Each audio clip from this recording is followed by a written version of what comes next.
rolling. I'm like, does this look fine? This renovation has me all Kafluffled about the Millcast, but yeah, it's hey, we're rolling, huh? we're rolling. Oh, so okay. So I'm Peggy. And I'm Amanda. Are you sure?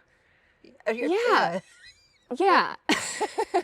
Oh, you're watching the Junction Fiber Mill Millcast coming to you not live from the Junction Fiber Mill and Craft Studies parking lot. Right, we're in the parking lot, looking across at the building where we have our mill, and we're still under construction. And just to be clear, we will be for at least probably 5 weeks. Could be Consider 6. it the next 4 episodes. You'll At find least, us at strange locations around the mill. Yeah, yeah, but so it goes. It's chilly today. It's like it was 43 degrees when I got in the car to go row. Yeah, nice. and my hair is wet, so I'm even more chilly. Yeah, so I'm going to be talking too fast because I'm freezing. But that's okay. I'm wearing my business cash blazer I made myself. Yeah. Yeah, I just got to show it off to the group. This is a Merchant and Mills pattern from they have a workbook book that I bought a long time ago. They're a sewing company, but I bought this tweed wool fabric from Mood Fabrics in New York when I was visiting there, and then I lined it with some silk. It's just partially lined on the sleeves. Shoulders and sleeves. Very cool. Yeah, I love wearing this. It feels so fall. I have the same exact pattern I made in a linen that I wear all summer and to like weddings and stuff. Yep. And then this is my I feel like a professor, like I'm going to Hogwarts or Harvard or something. Yeah, but I got to say, it's very finished. It's very pro looking. Thank you. This is one of my favorite details. These are Icelandic sheep horn buttons. Oh, sweet. Yeah, we got them at the Vermont Sheep and Wool Festival coming October 4th and 5th. Very soon. Yeah. So yeah, that's a fun detail that makes it extra. I'm a wool mill owner. And I'm wearing this because I'm off to a business class today. This is so cool. I applied and got into the Goldman Sachs 10K Small Businesses program, which is I'll find out a lot more about it as it starts today, but the program is mostly on Zoom from now until December. But for the beginning, little section and the end, we come together at Manchester Community College and meet all these other small business owners. Right, in Manchester, New Hampshire. Yep, so hour and a half away. They put us up in a hotel. So that means Are you spending the night? Yeah, for 2 nights. Oh, I didn't realize a business trip. Oh, well, okay then. Yeah, I said goodbye to the children. They're like, there's no option to not stay at the hotel. It's like, I think they that's want really you great. to really you got to bond, meet your other classmates. Yeah, you're to hole up in your hotel room and knit, whatever. Oh, I love it. I love it. You're gonna have a great time. I'm really excited, and I think it'll be good because it's like they use your existing business numbers, goals, whatever, to teach you about business and stuff. So I'm really excited to see who the other students Well, we had a little technical orientation last week, and we finally got access to all the online stuff, and they have a directory because we all had to fill in info. Wow. Okay. And so I can tell you there is a wide ranging people who have law firms and cleaning businesses and garden and how many centers. How many folks? A lot, 30. Oh, all right. It's a good crew. So, and I would say it's evenly split, men and women. There were other young moms like me. I think I might have the youngest children. But young moms to people who are in their 50s, 60s. This is great. So this is great. Yeah. So right. I'm excited. And you'll come back with all kinds of things. What things we need to change, which is good. Change is good. Yeah. So I'm going as the little representative from the mill, but I'm excited. It'll be fun, and it's a reasonable time frame between now and December, and then I'll be done. So I'm excited. Along with my Ulysses class, I'm going back to school. I'm just a club here. I'm doing the knit along. Anyway, yeah, I had a great week. Well, wait a minute. I'm knitting a sweater that I dyed. I'm wearing a sweater. What did I say? Knitting. Yeah. Whoa. I'm wearing a sweater that it comes from my era of not doing buttons, which is a big long era here. But An era, eh? I hand dyed it, spun it, and knit it, and yeah, I love it. It's a long wool, I can tell that. Yes, it is. It's not your Corriedale. No, it is. It sure is not. It's actually Teeswater. Beautiful. Very drapey. Is it a Teeswater that you knew? I believe it's Gretchen's. Yeah. Gretchen. Gretchen's Teeswater. Gretchen. Yeah, it's Gretchen's Teeswater. But this weekend, Todd and I headed over to Portland. Our oldest daughter, Kate, who's a veterinarian by day, she's in what I think is referred to as a garage band. So for over a year and a half, she's been playing music with this group. And there was going to be this big event in Portland called the Front Porch Festival. 80 bands taking over many, many blocks in the western side of the city of Portland. Rain canceled it. But the band decided, that's okay, we're going to take over one of our garages. So when we arrived, they said, welcome to Porchfest, which was adorable. And there were probably maybe 20 of us, kids included, there to watch. And it was just a great deal of fun to see. I heard there was some Rage Against the Machine involved. How did you know this? Well, You saw Todd came to work yesterday.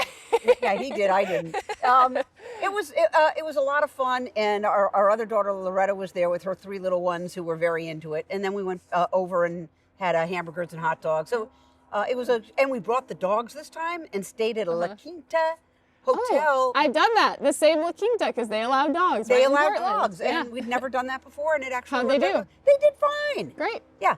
It was a great whirlwind trip over to Portland. That's a lot awesome. Of fun. Super fun. Yeah, we got lots going on. The mill is busy. The new equipment, we're going to share some excitement, or just a real demo with you on one piece that's a critical piece. But we've got First, we gotta talk about a very seasonal offering. We did it last year and had to bring it back this year. Okay, hunting season. Hunting season, and this is whoa! Last year's was much more muted. This year we pulled out the stops and said we are going fluorescent orange. So the main difference from last year is last year it was in our Farm Fresh line, and it was with I believe a Blue-Faced Leicester blend, which had a mix of our sort of whites and a little bit of black in it. Right. So there was a little heathering. It quieted it down substantially. This is roots. So this is dyed over bright white wool. Yeah. And it Hence is bright orange. Yeah, so this is the highest vis we can possibly make. I would challenge anyone to make a more high vis yarn. You'd have to put some radioactive stuff. No question, no question. to it. So if you want to be seen this year. Yes. We're talking hats. We're talking scarves. Vest. If you want to knit yourself a vest to wear in the woods, this is your stuff. This is your stuff. Also, I don't actually know, but I'm just gonna say it's in fashion, even in cities, to be wearing this in the fall season. Yeah. This would look great with your tweeds. You'll look very Actually, yes. Yeah. I honestly. Fluorescent orange, the new neutral. In any case, so this is available starting today at 10 o'clock, and we are calling it hunting season. And it'll be limited edition, but I think we made enough for the people. We made quite a bit, but we never know. So if you feel so motivated, you got friends that do any hunting, or you go walking your dog, or you're out walking and you want to feel safe, get yourself some hunting season. Yeah, and we should mention it's a heavy DK weight because you want to make that chunky hats. Yeah. There you go. Yeah. So I actually think a vest would be a lot of fun. It would be. We talked about, so you guys know we've gotten a lot of new equipment, and one of the key ones that we got is we sold our old carder to another mill actually here in Vermont, which is great. And we've bought a new carder, and it's fabulous. And we want to give you an up close and personal, as they say, about our new carder. Take a look. Okay, so check out our brand new carder. It's already got some dirt on it, some wool on it, and that's all right. It's part of the fiber mill now. So let's talk about what a carder is, what it does, and how this one differs from our old one. Let's start at the box. So I'm gonna turn it on. The first thing you guys will notice is we've got a fancy screen here.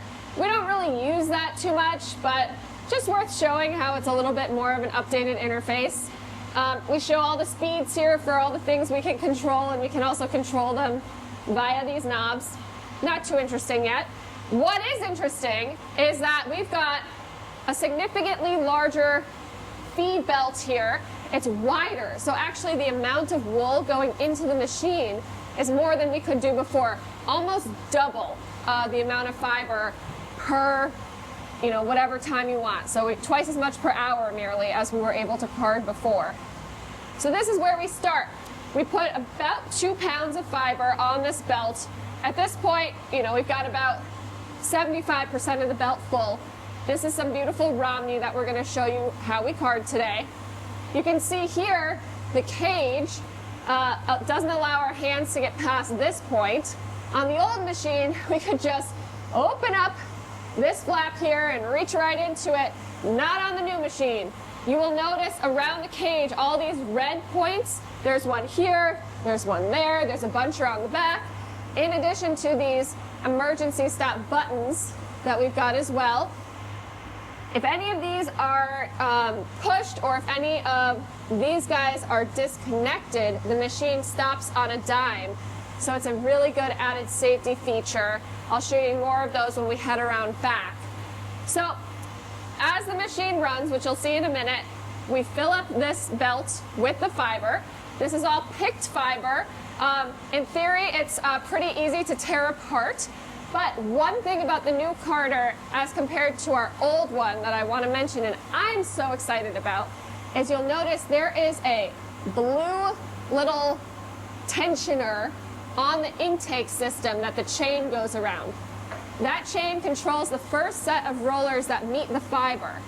That blue thing wasn't on our old carder, and what it does is give extra tension onto that chain and gives it a little more muscle for the fibers going into the machine, which means if there are clumps of fiber, I'm just going to pull this for example. I think our old machine could have handled this too, but this is a clump of fiber that still wants to stick together. This machine has more strength to actually tease it apart and get it going through the rollers, meaning it's going to jam way less than our previous machine. Right, and it'll tease it apart without breaking it. It's Without not breaking going to tear apart the fiber. Exactly, but it also won't start skipping, which our old machine, what would happen if it met a little resistance is it would start sort of skipping. We'd have to quickly come over, stop the machine, turn it all off, and someone would crawl underneath the carder with tweezers to pull out the fiber and then manually turn the motor until it was totally clear. It took half hour to an hour every time and was a total pain in the butt, which also led to us probably spending more time picking things a second and third time that now will probably be just fine. So we're stoked about that. Let's go around the other side and take a look.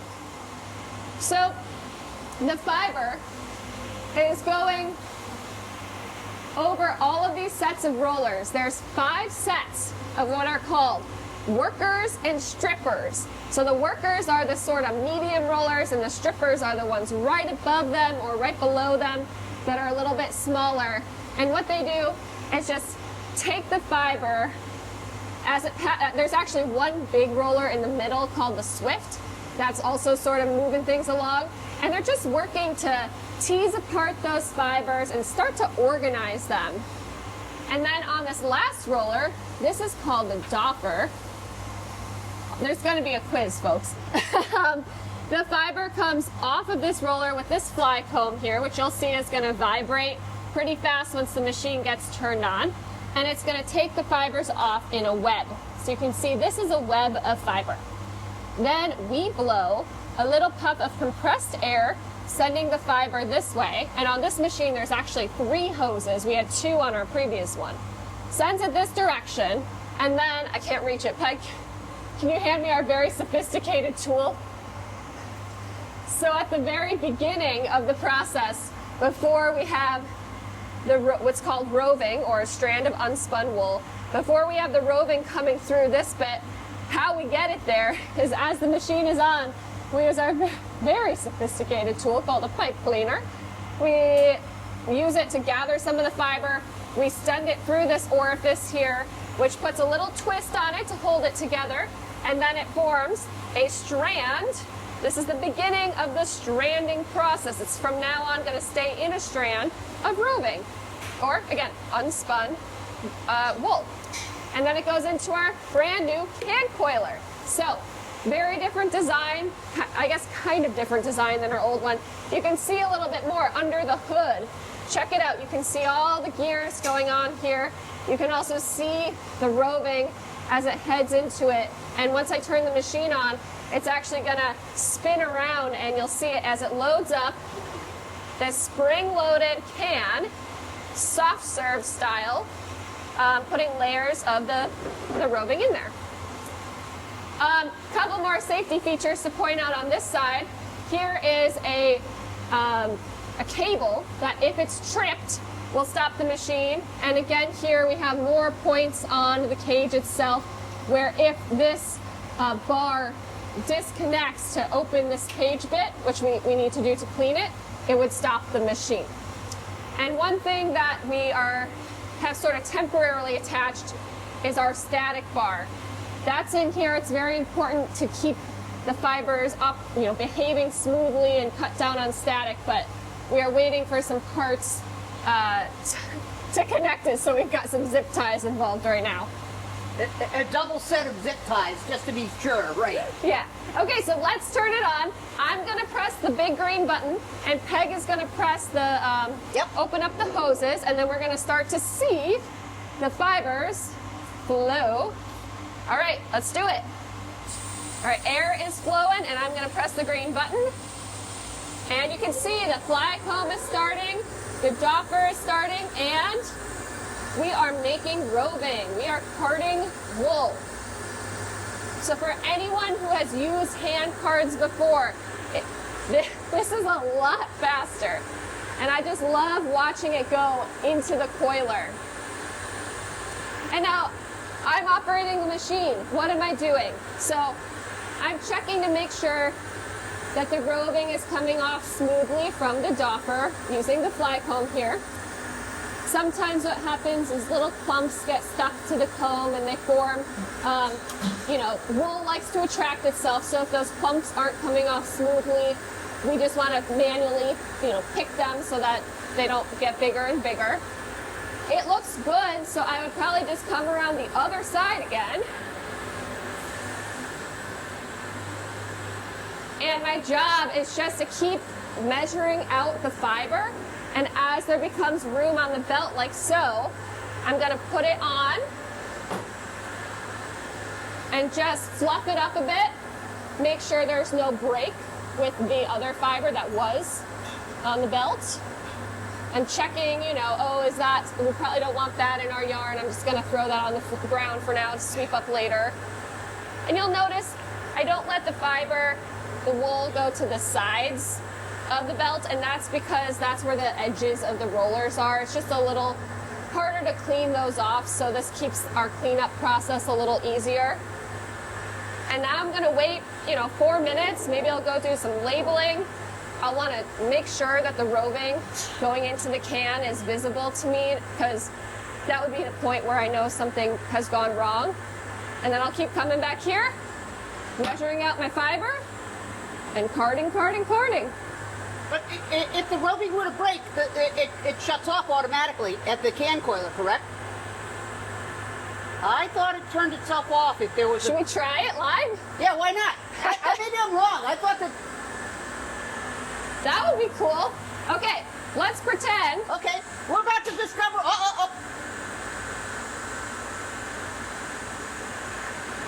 Not that fancy. Okay, it doesn't. So it does, what it does turn off then is when it fills to a certain capacity? I think so. So we can also, on this one, you can see there's a counter on here.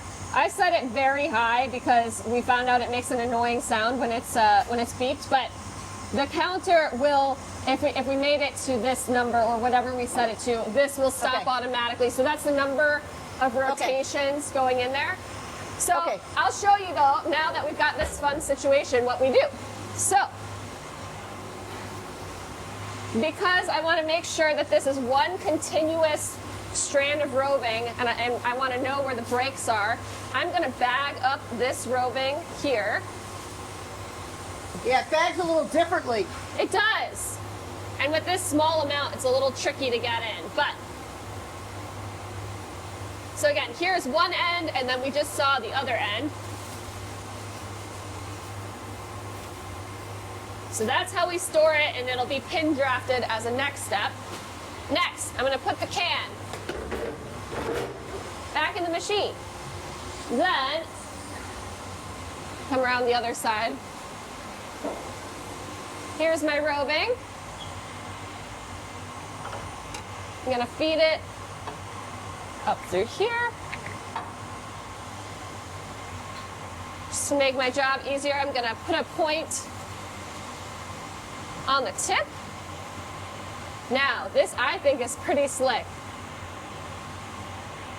So I'm gonna put my tip into that orifice, and then there's arrows on the top of this machine and these little handles, which I can use to turn and manually feed in all this rubbing. Oh, I have a problem. There you go. There we go. I'm gonna feed this in. Hopefully that doesn't break when I start it. You know what I'm gonna do? I'm gonna run it without that on for a second, and then I'll start it back up again. You want to help that in? Yeah, I just didn't want it going through that roller because that was a fragile section.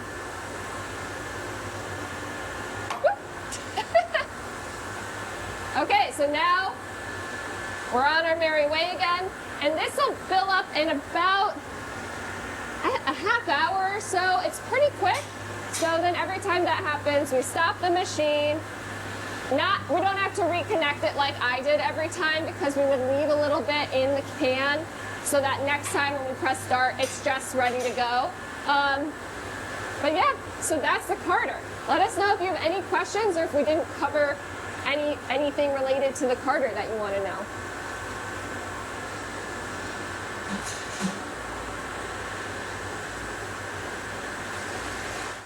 It's good. It's really good. It's so much faster, quieter. Yeah.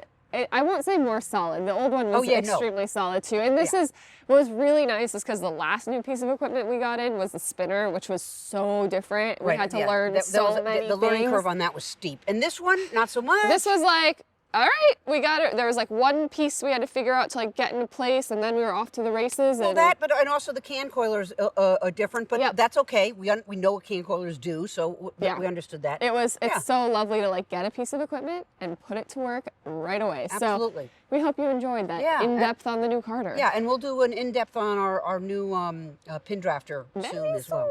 Okay, let's talk knit-along. Yeah, how are you doing with yours? I have made good progress because excellent. it hasn't even been a full week since we recorded our last episode, and look at this, I've got inches. Oh, you got inches, yeah. I have inches. I have been able, let's see, I brought this to a dinner with some friends and just sat there after the dinner and knit for several hours while we chatted. Excellent. While I knit during Ask Me Anything. Can you knit during these classes that you're taking? That's my plan. I'm a wool mill owner, okay, you guys? Yeah. There, you got to. I got to. I don't know if they start giving me dirty looks, but I don't think that, whatever. My plan is to bring this with. I have another skein I need to wind into a ball somehow before I leave, even though the ball winder's tucked away somewhere. You'll find it. Or that's one of your things as you wind it up. Yeah, so I'm really excited to hopefully make good progress on this in the next couple days, but I feel like, especially if I stick with my plan to make this more of a short sleeve, I'm gonna get there, you guys. You're in great shape. You're in great shape. I've been moving slowly, I have to be honest. I got a little more progress on my one sleeve. I still have the other sleeve to go. So I noticed last time, but we didn't talk about it, you switched to double pointed, and those are the Chow fancies too. They're the carbon fiber or whatever. They came with my regular... They did? Yeah, they came with... Oh, sorry. No. These are not Chow Goo. They're not. They look exactly like mine. I think they're Knitter's Pride. Oh. Let's see if it says it on here. Yeah, because the text looks a little different. Here, pull this one out. We don't need that one in there. Years ago, when Todd said, what do you want for Christmas? I said, I want double pointed needles in all sizes. And my daughter Kate helped them, and so these are not they look identical. Here's the Chow Goo Forte 2.0 or whatever. Most of these are all being made in the same factory. Yeah, probably. But does it feel the same? It sure does. Yeah. Beep, beep, beep, beep. Yeah. So these are not Chow Goo. So why did you switch out of Magic Loop? I was working my way down, and I just was like, I can, there's not, there's the right amount of stitches, and I kept thinking the Magic Loop would be faster, and it's not. I actually like it. I like a double pointed. I may do the Magic Loop for maybe the first 3 inches or so, and then switch back over, because I've been clicking away, pardon the pun, on this. I have about 2 more inches of the stockinette, and then I'll go to the ribbing. And I may make it a more extended ribbing, because I've seen some sweaters that have a longer, and I kind of like that look, as opposed to just the 1.5 inches. It's so fun. You can do whatever you want. There's no rules here. And I thought, because I hadn't looked at it, that there might be a little accent around the wrist, and there isn't, and I'm not going to add it. I'm just going to make an extended rib. Too much math when I'm, Yeah, so that's where I'm at. Cool. Well, I have been loving seeing all of the images of people's finished hats, people's finished sweaters, people's works in progresses. It's been a fun pattern. It's been really fun. I loved, especially there was one that was prom. Oh, I know. Our sparkly prom yarn. one. Yeah, prom and a kind of a creamy white. With our undyed, it looks so good. So thank you for sharing that one, those. like yours, really pops. It's very Yeah, cool. I think this pattern works just as well as a solid on solid as the variegated. I so totally agree. Knitter's choice. We got some festivals coming up. Man, we are beelining it into festival season, and of course, it's going to kick off with the Vermont Sheep and Wool Festival. That's going to be October 4th and 5th. Gosh, we've encouraged you before, but man, make your plans. Get up here. It's at the Tunbridge World's Fair, so Tunbridge, Vermont. And it's just quintessential Vermont. It's a good-sized festival without being cray-cray. There are great like trucks. Wisconsin-level cheese curds there. There are... Oh, and the creamy. Creamies, maple creamies. But great vendors. Amazing. Some really terrific vendors. If you want to meet some farmers who are raising really fabulous fiber. If you want to touch a sheep, that's a great festival for you. Yeah, if you want to see sheep shearing in action, it's there. Sheepdog demos. They're going to be good crowds, but it's not going to be cray-cray. So you'll be able to find a little corner to picnic absolutely. in. Yeah. There'll be music and plenty of picnic tables to bask in the sun and set your own pace. Yeah, great. If you're not sure which 2 days to go, I will say Saturday is kind of, the big crowds. And like most festivals, Sunday is a little more quiet. So if you don't want crazy crowds, Sunday is your day. Yeah. And also put a plug for the Tunbridge General Store just up the road is like, if you want to get your general store fix, that's a great one. Yeah. So you can kind of hit both of them up. Absolutely. But then 2 weeks later, we are in Rhinebeck, New York for the the New York Sheep and Wool Festival. Right. 18th and 19th of October. Right. And then I think 2 weeks after that. 2 weeks later. We've got the Fiber Festival of New England in West Springfield, Massachusetts. It's at the Big E. I will definitely be there. So come find us there in West Springfield. And then following that, we're going to have an open house November 8th, Saturday, 10 to 1. And we hope all our renovations will be done. Yeah. It'll be fabulous. Wow. So it'll be great. All right. Well, we will see you at a festival soon or next week on the Millcast. Yeah, let's go inside and warm up. Yeah. See ya.